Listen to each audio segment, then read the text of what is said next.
This is a Casper Disaster.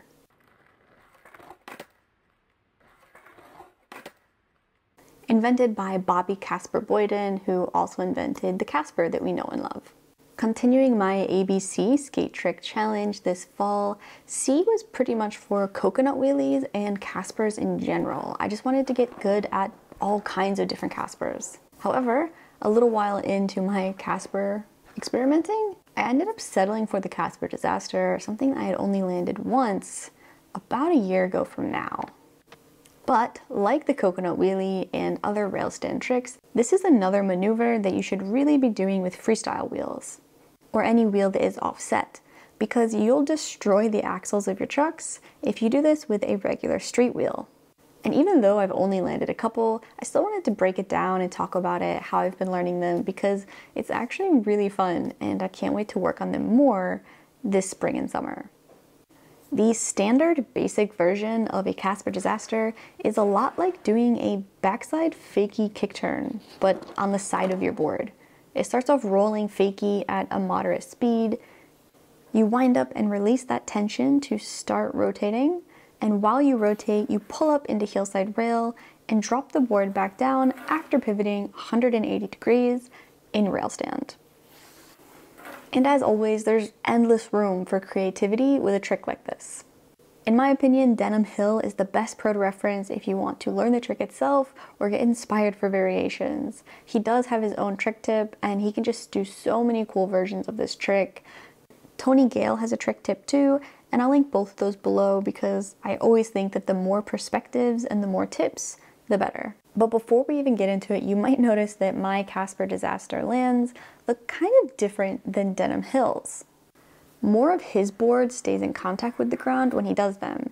And to be honest, because most Casper Disasters I had seen looked like this, I thought I wasn't doing them correctly. But after polling the freestyle community and friends for confirmation, a lot of people agreed that what I was doing was still a Casper Disaster.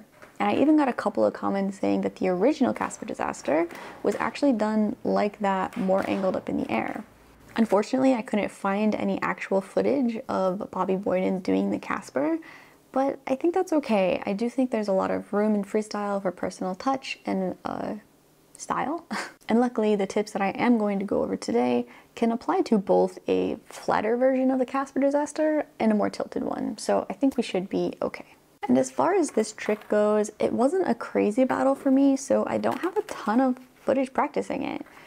It was definitely easier than when I tried them about a year ago. About a year ago, I could barely get up into the rail stand when I would try these tricks, probably just due to a lot less comfort, a lot less board control. My pull-up into heelside rail was definitely not as strong as it is right now, so this trick for me was kind of in the middle for where I am right now.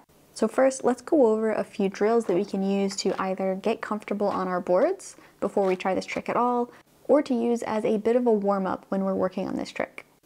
One, we can drill the foundations of the trick itself, like rolling fakie, nailing fakie backside kick turns, pulling up into heelside rail and not putting your front foot back down,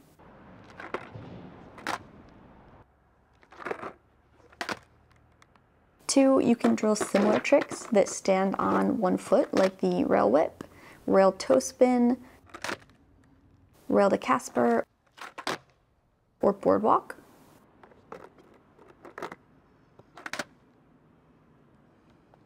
Or three, if you're already pretty solid in your foundations, you can simply start slowly by working on the rotation stationary. This I recommend you do from tailstop though, as it is a great way to get used to standing on one foot, winding up and releasing, pushing with the front foot, etc. But of course, if you're already pretty comfortable rolling fakie, you might not want to do that at all. And there's other stuff that you can do too.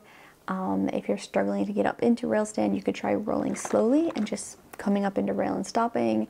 There's all sorts of things that we can think of and try to just experiment with, get us better at the individual skills, desensitize ourselves to the fear a little bit. There's really, the only limit is your creativity in that regard, I think. But once you're actually getting into the trick, I do find that there are three main tips that helped me. 1, rolling at a moderate speed. This was best for me. Too slow and the friction can bring you right to a stop, though it's just something you have to get the feel for. And this can be affected by a couple things like technique, the board you're riding, the ground surface, your wheels, and so on. So it's kind of hard to say that there is a perfect speed, since your speed's going to be affected by a couple different variables. And I realize going at the proper speed is not super helpful, but it's still true. 2, for this trick, your weight really needs to stay entirely over the back foot that you're standing on. So truly be ready to transfer all of your weight over. This is going to be from your foot to your hips, to your shoulders, to your head. You want your center of gravity to be right over that wheel. Otherwise, you're going to fall to either side, or front and back, of course. And I realize that number 3 might seem like a contradiction, but it's really not. For the Casper Disaster, it is just way too easy to accidentally lean too far back. So probably, besides being able to get up comfortably into rail stand, into hillside rail, the most important thing I've found is really trying to keep my weight over my front shoulder, so that as this travels around the pivot point, my shoulder is aiming to be over this front wheel. But that worked because of what I was personally struggling with. When I did this trick, I was subconsciously leaning back. So intentionally leaning forward was the only thing that I could really do to fight that. From this side, I'm trying to keep the shoulder forward with rotation.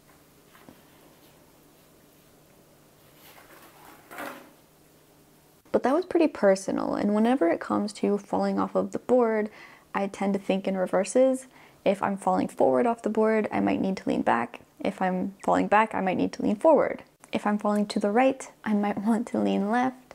So really try to think about that. Let your mistakes guide your experiments in a way. And editing this video, I think I realized the main reason that my Casper Disaster is popping up at an angle, and I think it has to do with my foot positioning.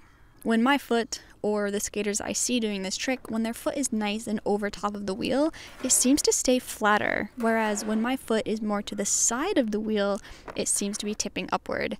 And that makes total sense. It's also great because now I can use that knowledge to my advantage while working on this trick. If you're comfortable on your board, you have decent fakie kick turns, and you're pretty good at coming up into hillside rail, then you really have the basics and foundations that you need to work on this trick. After that, it's mostly doing it over and over again, watching your idols, seeing how they do it, revisiting tutorials, finding new tutorials that might give you something that's a little more helpful, more specific to what you're going through, and then back to the beginning of trying it over and over again. And if you want to join this challenge, the letter C is a pretty good letter to work on. There are a lot of tricks and variations to start with C, from novice beginner tricks all the way up to advanced skill levels, so it's kind of a fun one. I'll leave some examples on the screen here, and if not, I still hope you enjoyed the video.